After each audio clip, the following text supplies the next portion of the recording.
कई माता जी हमारे पास आती हैं, गुरु जी हमारे पति देव हस्बैंड बहुत गुस्सेबाज है।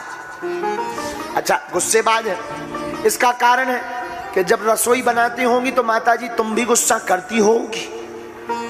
जैसा खाओगे अन्न वैसे उड़ेगी मन, जैसा पियोगे पानी वैसी बोलोगे बानी। रसोई बनाते समय बड़ी सावधानी रखनी चाहिए, क्योंकि रसोई बनाते समय जिस विचार के साथ रसोई बनाओगे खाने वाले के भीतर वही विचार प्रकट हो जाएंगे। अब तुम भी गुस्सन में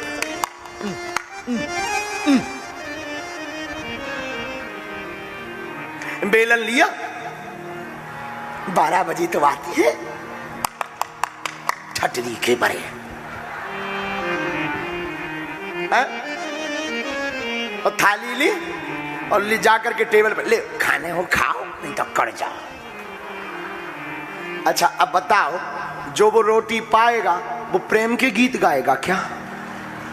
है? प्रेम के गीत थोड़ी गाएगा। अच्छा, कई लोग ऐसे भी होते हैं जिन्हें लड़ाई की बजाय चाहिए, कई लोग ऐसे भी होते हैं। एक बार एक आदमी के जो भोजन बनाने वाला रसोइया था, उसने स्वाद फीका बनाया, बहुत नाराज हुआ। ऐसा बनाते हो, बनाना नहीं आता, सब बर्बाद कर दिया, ठीक ठाक नहीं बनाते हो। रसोइया ने कहा क्षमा करना, कल से ठीक बनाए। कई लोग ऐसे होते हैं जो बिना वजह के लड़ते। अब दूसरे दिन रसोइया ने बढ़िया भोजन बनाया तो फिर डांटने लगा, जब तुम इतना बढ़िया बना के जानते तो कल क्यों नहीं बनाया? हम बताओ, कुछ लोग ऐसे भी होते। लेकिन धन है नागपुर की मुन्नी बाई, धन नागपुर की मुन्नी बाई का एक बार दिमाग खराब अपने पति हस्बैंड से।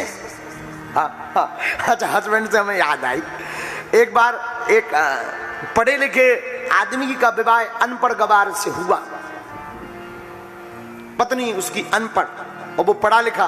पार्टी में जाना था तो पति ने समझाया कि सुनो, पार्टी में जाना है तो लोग पूछेंगे कि ये तुम्हारे साथ कौन है, तो तुम 2 शब्द सीख लो ताकि लोगों को लगे कि तुम अनपढ़ नहीं हो, पढ़ी लिखी हो। तो बोले तुमसे कोई पूछे तो तुम बस यही कहना कि ये हमारे हस्बैंड, मैं इनकी वाइफ।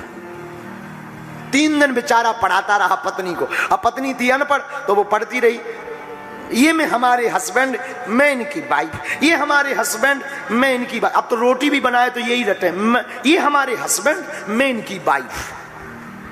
अब पार्टी में जब गए, पार्टी बड़ी सभ्य समाज की, पढ़े लिखे लोगों की पार्टी, चमक धमक की पार्टी, बड़े बड़े बड़े बड़े बड़े अमीर लोग शहर के आए। तो ये पति पत्नी भी दोनों बट में बढ़िया स्टाइल में, ये भी पहली बार पार्टी में गई, डरी हुई सहमी हुई। तो लोग देखें, ये बार बार अपने कपड़े को संभाले, सैंडल ऊंची ऊंची पहने गई। लोग आए, सब मिलने आए। तो एक जनी ये माता जी ने पूछा, सब लोगों की लाइन खड़ी थी, भीड़ खड़ी थी, ये कौन है तुम्हारे साथ में? तो वो जल्दी जल्दी में भीड़ के चक्कर में भूल गई। अब अगल बगल देख के वो खांस के बोली, ये हमारे हेड पंप में इनकी पाइप है। आओ आओ आओ आओ आओ आओ। अब बेचारी भूल गई से भूल गई, उसको सीधा सीधा याद रहा ये हमारे हेड पंप है। बोलो सीताराम, सीताराम जोर से बोला है। तो अगर क्रोध में तुम भोजन बनाओगे तो प्रेम के गीत थोड़ी गाएंगे। हैं? भोजन बनाते समय जितनी भी माताएं यहाँ बैठी हैं उनके लिए बोलो श्री सीताराम, उनके लिए एक बहुत बढ़िया उपाय है। जितनी भी माताएं यहाँ बैठी हैं, अगर तुम्हारे पति नाराज होते हैं बात बात पर, एक काम करना, सूत्र है आज का, एक बहुत बढ़िया उपाय है। आज से ही घर जाना, रसोई में जाना, नहा धोकर प्रवेश करना, गंगा जल का छींटा मारना, अन्नपूर्णा माता को स्थान दे देना, पंचमुखी हनुमान जी को बैठवा देना किसी बालक या ब्राह्मण से, और तुम रसोई बनाना, भगवान का कीर्तन गाते हुए रसोई बनाना। सीताराम सीताराम सीताराम सीताराम सीताराम। रोटी बनाई, सीताराम। तवे पे रखी, सीताराम। चूल्हे में लगाई, सीताराम। बर्तन में रखी, सीताराम। सब्जी काटी, सीताराम सीताराम सीताराम सीताराम सीताराम सीताराम। और बनाई, सीताराम सीताराम सीताराम। और जब बन गया, थाली में परसी, सीताराम। भगवान को भोग लगाया, सीताराम। और वही थाली का प्रसाद पर सबको बांट दीजिए। बुद्धि भी ठीक रहेगी, घर भी ठीक रहेगा, और घर तुम्हारा मंदिर बन जाएगा। क्या बन जाएगा? हैं? बोलो, मंदिर बन जाएगा। तो माता पार्वती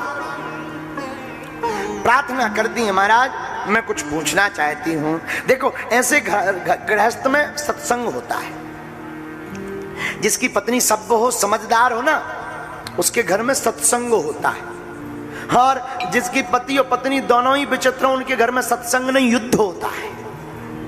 अब आप विचार करो आपको अपने घर में युद्ध करना है या सत्संग करना है। सत्संग करना है ना तो रामायण की 5 चौपाइयां अपने बेटी से अपने बेटा से रोज पढ़वाया करो और रामायण के आधार पर चला करो। रामचरितमानस ही तुम्हारे घर में सत्संग की धारा ला सकती है। पूज्य श्री जय जय सरकार अद्भुत गीत लिखा है। हाँ भैया, अरे रामचरितमानस की रचना तुलसी कृत रामायण है, करती है हम सबका प्यारे पल भर में कल्याण है।